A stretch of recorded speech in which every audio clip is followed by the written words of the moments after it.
If you're going to judge Kirk Rueter based on the too often used radar gun in baseball, you just might look the other way.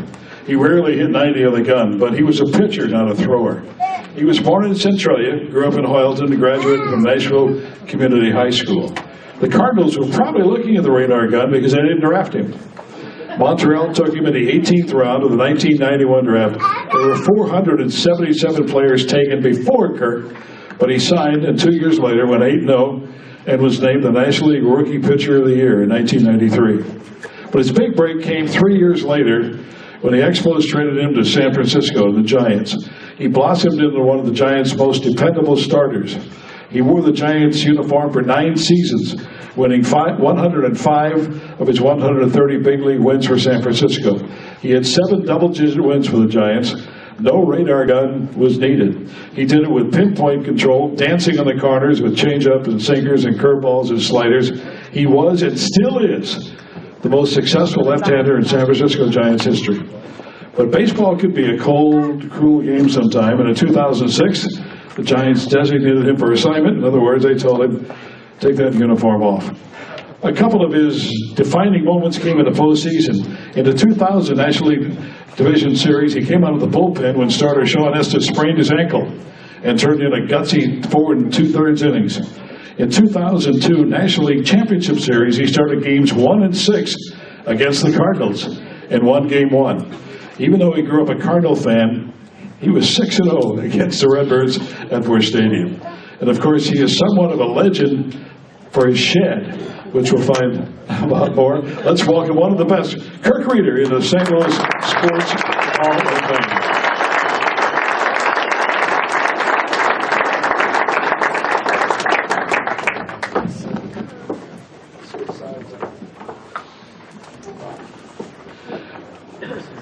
What was the fastest you hit on the radar gun? I don't know. It was probably, you were giving me 90. I don't think I ever hit 90. You can probably ask Gary down there when he comes up here. But I don't. If it was 90, it was with the wind behind me that day. So it might have been in Wrigley. I said you were a pitcher, not a thrower, and there is a difference in there.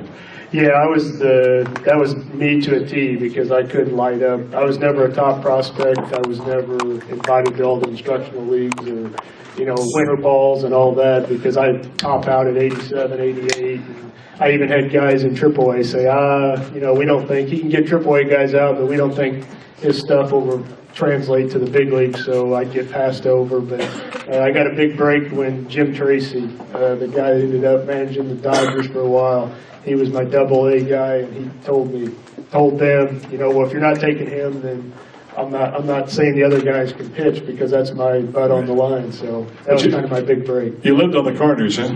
All the time. Usually down and away. I figured if they could hit it the other way and hit it out, there wasn't too many guys like that, so I'd take my chances. They wouldn't hit a bunch of singles. Why were you so good at Busch? You were 6-0 lifetime.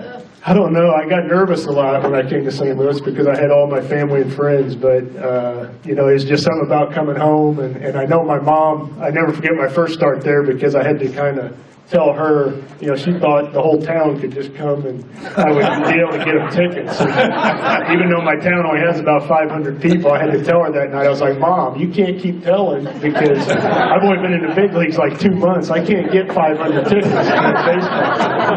But that was just her she was so excited because I grew up a huge Cardinal fan and we had season tickets, so that was a big thing for them. And of course the tax laws have changed. Now the players have to pay for the tickets. Yeah, now I really have to cool Mom down now because that'd be costing me a little more money. You got to pay. Of course, they make a little more money now too. Yeah, she probably would have told me that.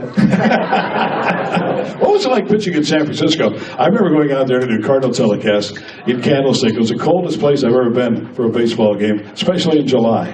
Very cold. I always laugh because I'm a big Cowboy fan. Sorry to all the football, but I always wondered how Montana could throw because the wind, and they say, the winters out here are better than the summers, and because the summers. But I sweated a lot, so it was okay for me, but it was still cold. And Candlestick was the worst. We'd only get 10,000, 15,000, but the park they got now that we moved into not as cold, it's pretty nice. Oh, it's gorgeous. It's a different area, but when the Major League Baseball was sold on the Candlestick property, they took them out there at noon.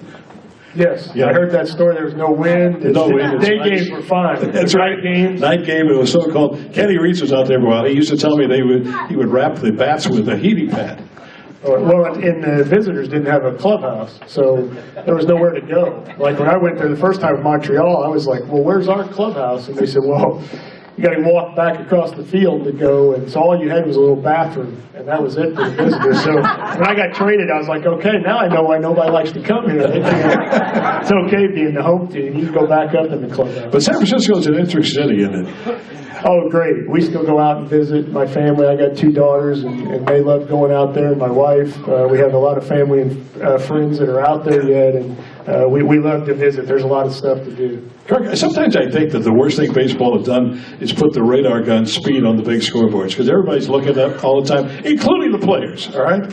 All the time. You get so infatuated with the speed that you don't talk about how to pitch. No, all the time. And I got a funny story about radar. I actually didn't get fined because I had to throw at a batter, and the radar gun helped me. 7th inning, we were playing the Phillies. They told me to hit the guy because they'd already hit Barry, and they said, hit the guy, and then you'll probably get kicked out. Well, I threw at him, hit him, brawl, didn't get kicked out. And the umpire, they said, what are you talking about? He just hit our guy, you already warned him? And they said, well, no, we looked up. It said like 81 up on the bench, and they go, he hit him with a changeup. Like a changeup? That was all I had. That was your fastball, huh? Yeah, it was, but it saved me whatever you got fined back then. So. That is really a funny story. You mentioned Barry. What was it like playing with Bonds? I loved Barry. I mean, he'll go down, and I still tell people the best player that I ever saw, played against, or seen. And I got in one bad trouble with that because Willie Mays was always in our clubhouse, and he heard me tell the reporter that one day that Barry was the best player that I'd ever. And so then he stopped me and said, hey, he goes, you messed up. He wasn't the best player. And I said, well, Willie, I never saw you play. So, and he goes, oh, okay. He goes, I'll let you get away with that. And he goes, Barry wasn't better than me. But he was pretty good. And and I always tell people, I said, boy, when I pitched, it always seemed he hit a home run. So any pitcher that, if I went out there and had a lead after the first time through our order, I'd take that any time. There was no ego there with Willie, huh? No, they went back and forth, but I guess if that's your godson, you can get away with it. I suppose you can. I suppose you can. But you would have been better, looking back at your career, if it would have been a Cardinal? I don't know. It might have been the same headache like Dana was saying. Right. But when you play at home, when I came here, I always had to get a ton of tickets, and I loved coming home, don't get me wrong, but San Francisco was very good. Tell me about the Shed, the infamous Shed. The Shed is all memorabilia. It's got guys from all over, football, basketball, baseball. I'm a big memorabilia collector, and I just started. Big barn? It's a big out in my back. I got it. It's got a big screen TV. It's got video games, a bar.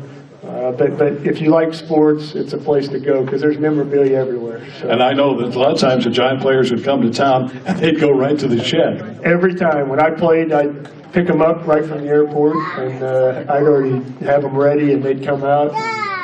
My Shed boys over here would fix them a meal and drink, and it never failed. When we played the Cardinals the next day, I know Dusty would always be mad that we were coming out. So he probably knew they weren't going to be in the best shape. And we'd always win the next day, so he always told me, he goes, hey, as long as we win, you can keep going to your Shed every time. So, maybe we should have this event at your Shed.